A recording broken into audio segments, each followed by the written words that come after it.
சொல்லாயா உனக்கு சொந்த ஊர் எது நீ சொல்லாயா அப்போ சொல்லாயா சொந்த ஊர் உளுந்தூர்பேட்டை தான். உளுந்தூர்பேட்டை வந்து இங்கே வந்து இடம் வாங்கிக்கிறோம். நான் சொன்னேன் இடம் வாங்கிக்கிறான் 6 கிராண்டு இடம் வாங்கிக்கிறேன் புள்ள. சரி என் புள்ள செத்து போச்சு. 3 மாதம் ஆகிப்போச்சு. ஆட்டோட்டாங்க செத்து போச்சு. மரிமாவா மருமா இருந்தா விட்டுனாங்க. சோறு போகிறதில்ல சோறு போட்டால் என்ன பண்ணுறது, சோறு ஆக்கிறதுல நைட்டில் ஆக்கி போடுவாங்க, காலையில் ஆக்க மாட்டாங்க.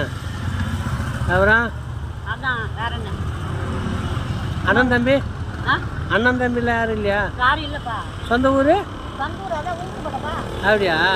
இங்கே எப்படி இங்கே தொழில் பண்ணுறீங்களா? இங்கே செட்டில் ஆகிட்டீங்களா? இங்கே வந்து என் மகன் இங்கே இடம் வாங்கிட்டு நாங்களாம். நான் ஸ்கூலில் வேலை சம்பாரிச்சு இங்கே இப்போ இந்த பள்ளிக்கூடம்ல அங்கே போய் வேலை செய்யுது. வேலை செய்யணும்பா.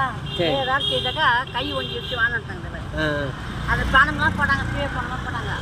அதெல்லாம் போட்டு எடுத்து விட்டு பணத்தை எடுத்து விட்டு வீடு கட்டிச்சு என் பிள்ளை.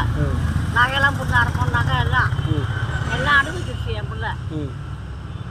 நகை எல்லாம் போட்டுருப்பா. சரி ஐயா, சாப்பாடு சாப்பிட்டீங்களா? ஏன்னு சாப்பாடு வேணுமா? இதே குட்டிருக்கா சாப்பாடு சாப்பிட்றீங்களா? என்ன சாப்பாடு வேணும்? சோறு ஒரு